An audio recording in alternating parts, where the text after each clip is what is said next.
Chan Master Han Shan, 1546–1623. Translation by Upasaka Lu Kuan Yu. Charles Luck. Archive.org/stream. Volume 6. Bodhisattva Development into Buddhahood.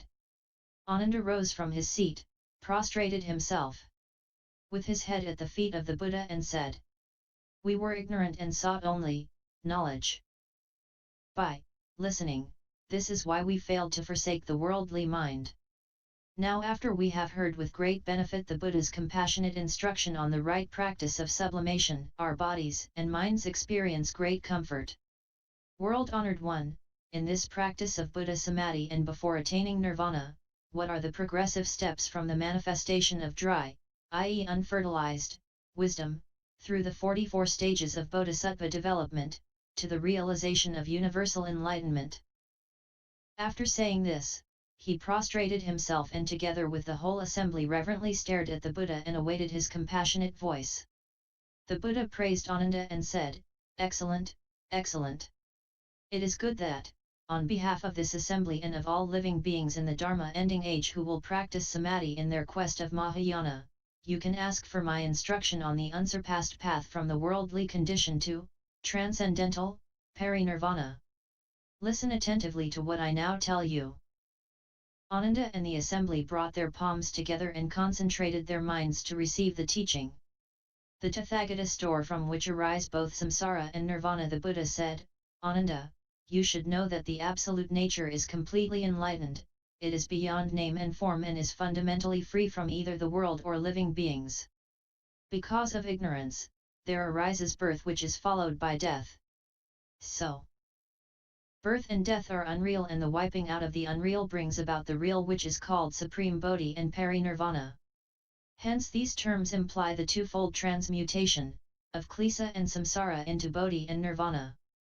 Ananda, if you now wish to achieve the state of Samadhi in order directly to reach the Tathagata's Peri-Nirvana, you should know first the two inverted causes which lead to the existence of living beings in the world. The non-rising of these inversions is the Tathagata's true state of Samadhi. Origin of living beings in the world. Ananda, what are these two inversions? Because of the mind's arbitrary awareness of the underlying bright nature, the latter which is fundamentally enlightened becomes an objective form, as opposed to a false perception. Thus from fundamental nothingness arises actual phenomenon. Therefore, the existence of ignorance, and its creation, of the world and living beings, the causeless cause of subjective ignorance, and its objective creation, and subjective living beings, dwelling in their objective abode, the world, have no real basis. From reality, which does not abide anywhere, spring the world and living beings. The inverted cause of the existence of living beings. What is the inverted cause of the seeming existence of living beings? The faulty awareness of completely enlightened nature creates a falsehood which has neither nature nor basis. If you wish to restore the real, this very wish pertains to the samsaric mind and is not related to absolute nature.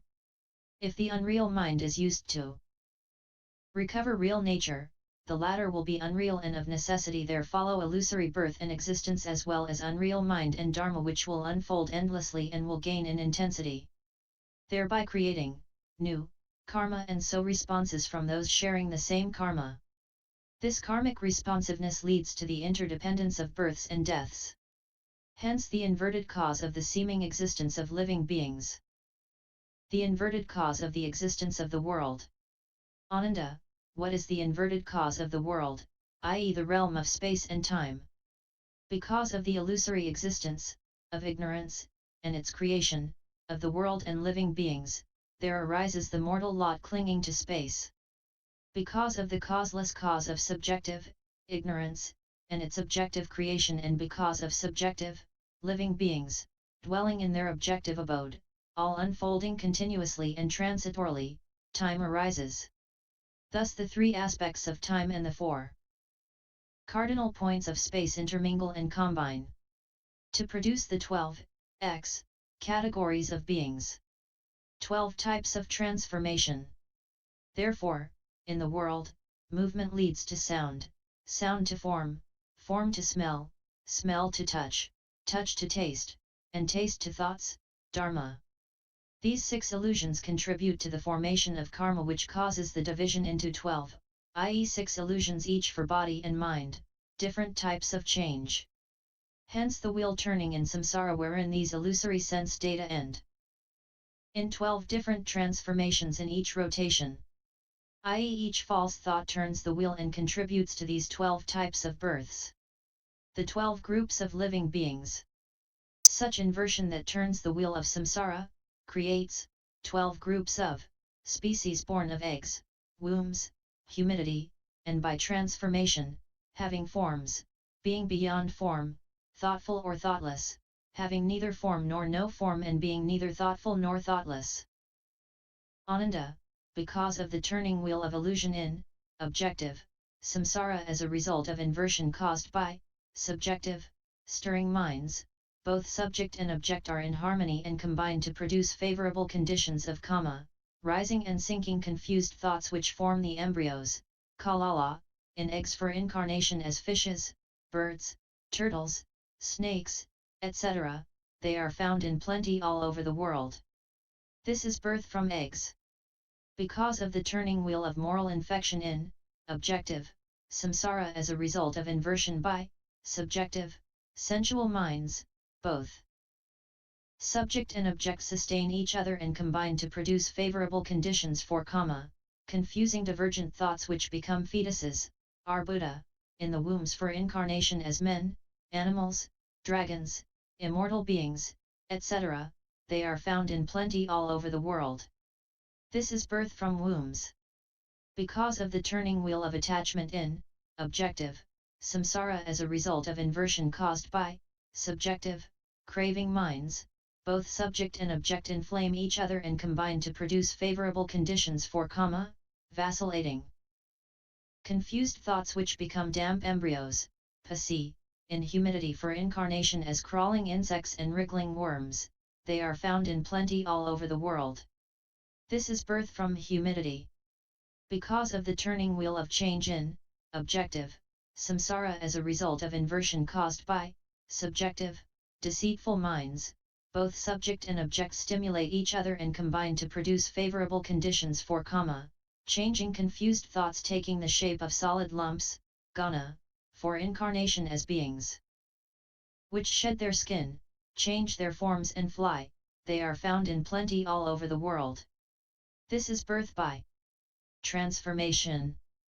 Because of the turning wheel of stiff dispositions in objective samsara as a result of inversion caused by subjective hindering minds, both subject and object adhere and combine to produce favorable conditions for kama, mystical, translucent, and confused thoughts which take solid form to incarnate as people whose luminous quality forebodes good and evil. They are found in plenty all over the world. These are heretics and mystics having forms. Because of the turning wheel of dissipating dispositions in objective samsara as a result of inversion caused by subjective deluded minds, both subject and object unite with dullness and combine to produce favorable conditions for kama, confusing mysterious thoughts for formless rebirth as beings, whose bodies and minds are dissolved in the great emptiness. They are found in plenty all over the world. These are formless beings. Because of the turning wheel of fanciful dispositions in objective samsara as a result of inversion caused by subjective imaginative minds, both subject and object unite with recollection and combine to produce favorable conditions for kama, latent and firmly confused thoughts to be reborn as ghosts or spirits of thoughtful beings. They are found in plenty all over the world. These are thoughtful beings. Because of the turning wheel of dull dispositions in objective samsara as a result of inversion caused by subjective stupid minds, both subject and object cling to intractableness and combine to produce favorable conditions for kama, lifeless thoughts for rebirth as spirits dwelling in earth, trees, metals, and stones, e.g. bronze and stone statues. They are thoughtless beings that are found in plenty all over the world. These are thoughtless beings. Because of the turning wheel of parasitic dispositions in objective samsara as a result of inversion caused by subjective, guileful minds. Both subject and object infect each other and combine to produce favorable conditions for karma. Confusing commensal thoughts for rebirth as beings who are formless, yet have form, such as jellyfish which use shrimps as their eyes, they are found in plenty all over the world. These are beings which are beyond, yet have form. Because of the turning wheel of seductive dispositions in objective samsara as a result of inversion caused by subjective, artful minds, both subject and object rely on magic and spell and combine to produce favorable conditions for karma, in treating confused thoughts for rebirth as beings with form, yet formless, who grow weary of witchcraft.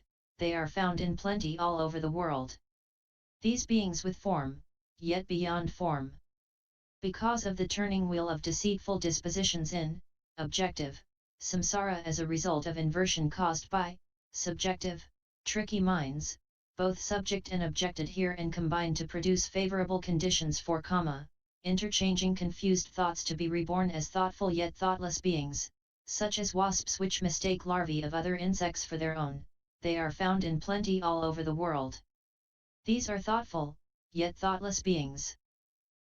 Because of the turning wheel of revengeful dispositions in objective samsara as a result of inversion caused by subjective, murderous minds, both subject and object unite in whimsy and combine to produce favorable conditions for karma, fantastic thoughts of parricide and matricide to be reborn as beings who are thoughtless, yet thoughtful, such as certain owls and tigers which respectively devour their mothers and fathers.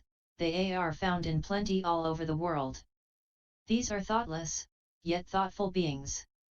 Transmutation of samsara into nirvana. Thus, Ananda, each of these species has its 12 kinds of inversion which, like dancing flowers seen when one rubs one's eyes, overturn the perfect and pure enlightened mind and cause wrong thinking. As you now practice the Buddha Samadhi, you should take 3 gradual steps to deal with the basic causes of stirring thoughts in order to wipe them out. This is like removing poisonous honey from a pot by using hot water mixed with ashes to cleanse the container. Only when the latter is completely clean can it be used to hold ambrosia. 3 gradual steps to wipe out samsara. What are these 3 gradual steps? They are the contributory practice to remove all accessory causes, the main practice to obliterate the basic causes, and the progressive practice to stop the growth of karma. What are the accessory causes? Ananda, these 12 species in the world owe their existence to 4 ways of feeding, by eating, touching, thinking about, and being conscious of food. Therefore the Buddha says that all living beings depend on feeding for their stay in samsara. Ananda, all beings live if they eat wholesome food and die if they take poison. In their search for samadhi, they should abstain from eating 5 kinds of pungent roots, i.e. garlic, the 3 kinds of onions and leeks. If eaten cooked, they are aphrodisiac, and if raw, they cause irritability. Although those who eat them may read the 12 divisions of the Mahayana canon, they drive away seers, RSI, in the 10 directions who abhor the bad odor, and attract hungry ghosts who lick their lips. They are always surrounded by ghosts, and their good fortune will fade away day by day to their own detriment. When these eaters of pungent roots practice samadhi, none of the bodhisattvas, seers, and good spirits come to protect them, while the mighty king of demons takes advantage of the occasion to appear as a Buddha as if to teach them the Dharma, defaming and breaking the precepts and praising carnality, anger, and stupidity. At their death, they will join his retinue, and at the end of their time in his realm, they will fall into the unintermittent hell. Ananda, practicers.